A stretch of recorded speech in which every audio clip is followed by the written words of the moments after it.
Kia ora tātou te whānau, aku nei mihi kia koutou katoa, kua huihui mai nei tēnei rā.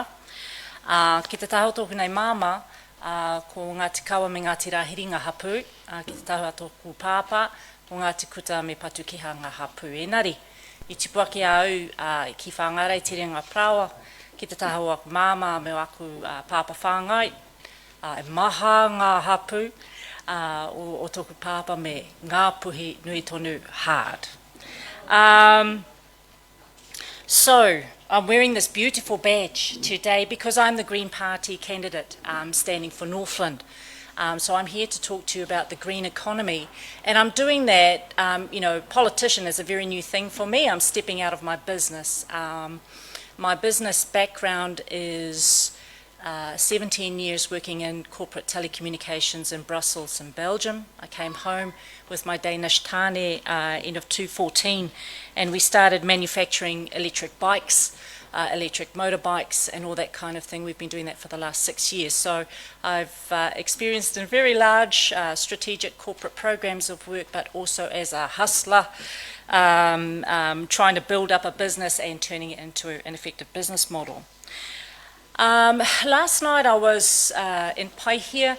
I was attending the AGM for an association called Fish Forever, and I listened to a presentation from people who've been studying the dolphins up in Te Pewhairangi for the last 20 years. It broke my heart to learn that the population of our dolphin in the Bay of Islands has declined 91% in the last 20 years. Yet another reason, whānau, why big changes have to happen. Businesses that detract from the Māori, that take, with the idea that bigger is better, where it's all about me versus we, those kind of whakaaro have stuffed us up, whānau. But I'm super hopeful because like Matua Ngāhau Davis said earlier today, the world has woken up. They need Indigenous knowledge, and they need it now. And man, I've just loved sitting here today because I'm totally inspired. I'm turned on by everything and that I'm hearing coming from our home people in Te Taitokerau. The biggest ally to climate change are our oceans. So our sister was right on there. Our oceans, our soils, and our ngahere. All right. So they work because they sequester or they remove carbon emissions from the atmosphere. They suck it up, whānau. So the message here is very simple. We need to nourish our oceans, we need to nourish our whenua, our wai, and our forests, and let Papa Tuanuku just get on with it, okay? There's a second part to that, and that's the man-made part, and so I'm going to talk a little bit into this. But right now I'd like to do a call to action, because I heard that's a trend when you're young, and I like to think I can be still young. We have bugger all time to do it in. The reality is, whānau, we cannot faff around anymore. We have but 7 to 9 years to make a significant change. It's all very well for us to talk about our tupuna who signed the Te Tiriti or Waitangi back in the day, and that's for me 7 generations back. 7 to 9 years left, whānau. I'd like to be able to look forward 7 generations myself to our rine. So that's where I think, in terms of government, that's the longer term. Beautiful to listen to the Japanese doing it for 1,000 years. It means, whānau, concretely, this is my second call to action, vote. Because we have but 1, 2, 3 elections to make some massive change in our nation and how it's run. Green economy. I'm just going to talk very quickly through 3 points today. I don't talk about jobs. I talk about mahi with meaning. What are the skills that we need to learn today so that we can move our people forward? And what's the high value opportunities in there for us, whānau? If I talk about mahi with meaning, so, there's a lot of talk about green jobs.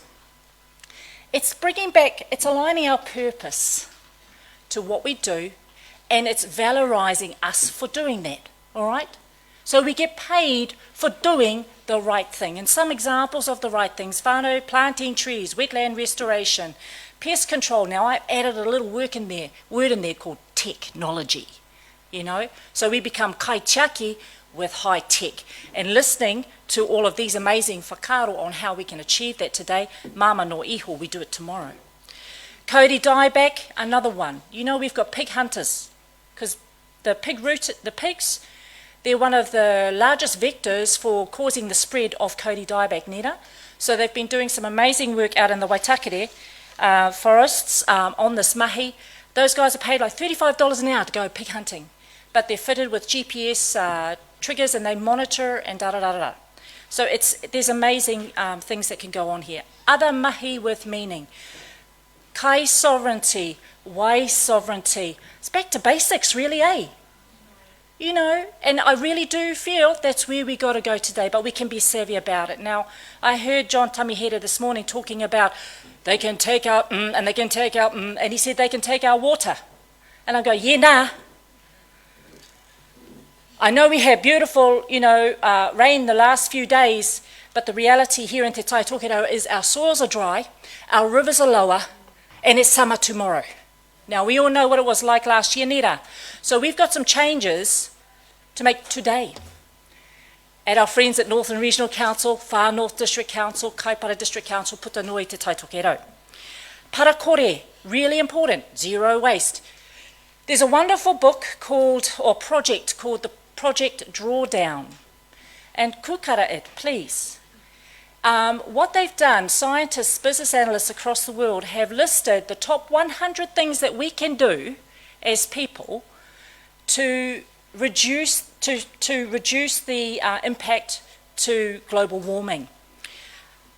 Not wasting kai is in the top 10 of things we can do. All right? So it's really back to basics, whānau. It's really like that. Training to transition. What are the new skills we need to learn today so that we can move our people forward? I love this quote from Marama. Maui captured the sun, so why can't we? We were investing a lot around solar energy, and I've heard our sister talking about concerns about energy. She's absolutely right, but that's why, hey, ngāwha, geothermal energy, all right? So that's where we can start to rebalance some of those pricings, because we're going to have the source right up here. Solar is great because you can go off-grid with that in our communities, all our miti, pangaru, for example. Regenerative horticulture, specialist aged care. Now I add that because our population ageing. One thing that we're beautiful at is manaaki, eh? Manaaki tia ngā kaumātua ngā kuia. If you look at Kirikiri, heaps of rest homes up there. There's opportunities, whānau, just saying. Evolving industries, it doesn't necessarily talk about the kind of industries where we can upskill, and it's also the how we upskill, how we educate ourselves. You know, I'm seeing a lot of, you know, we heard somebody was talking about kinesthetic, the different ways of learning and applying tikanga Māori in our way to engage our people to learn. So there's some amazing opportunities there for us too. High value opportunities. I'm not really here to tell you, to bring you ideas of what we can do, because I've heard tons of ideas, we've got them already. What I see as our role within, you know, governments is to listen to what those ideas are and then create the spaces to enable them, but also to protect them. From a business perspective, it means things like, if I look at mātauranga Māori, all of our mātauranga I pāna te rongoā, you know, hey, don't just think about Papatūnuku, Ranginui is up there too, all right? There's huge opportunities here, and all that is around the law, L-O-R-E, versus the law, L-A-W, ne? How do we protect all of that? How do we protect all of that? For our own people, here in Aotearoa, but also within the world. Now, we've seen already our artists, our whanaungas, whose moko kauai is appearing on somebody's pillow slip in Korea, ne? So how do we protect against all of that? That's some of the big work that needs to happen, I believe, also. Now, at this point, yeah, I stand on the cusp. I'm standing on the general electorate. He wahine Māori aho. I'm standing in there and I'm hearing Maria Mino. And I'm going, lean in hard to Maria Mino because kei te tika ia, nā te mea. We need our Māori voices in Parliament on our own terms. Why am I stood there then on this other side? That's simply because I'm leaning in. Because I've always been the connector between te ao Māori and te ao Pākehā. My Tana, he Danish. My 4 babies born in Belgium. Their mother tongue is French. Ne? I'm a worldwide citizen, but I identify very much as part of the natural fabric of this whenua. I speak all of their reos, in business, in politics, as well as reo. So I'm the translator, all right? And I'm the connector between the two. So I'm telling everyone, hard up, man, if you're confused about who to vote for, and you're on the Māori roll, we need more Māori in Parliament. That hashtag MMP thing, Maria Mino Kapakingi, your candidate. But, come to the party, Green Party, ne? Yeah? If you're sitting in on the general roll, as many of our whanaunga are, Willow, eh? Awesome. Candidate vote Willow, me. Hoki mai ki te party kākāriki, ne? But that's how it's going to look, whānau. So yeah, I'm just putting it out there. I heard one of our younger ones saying, I'm a millennial, so I'm just going to call it like it is. Well, I'm not a millennial, but I'm going to tell it like it is too. Nō reira, tēnā ra koutou, tēnā ra koutou, tēnā ra tātou katoa.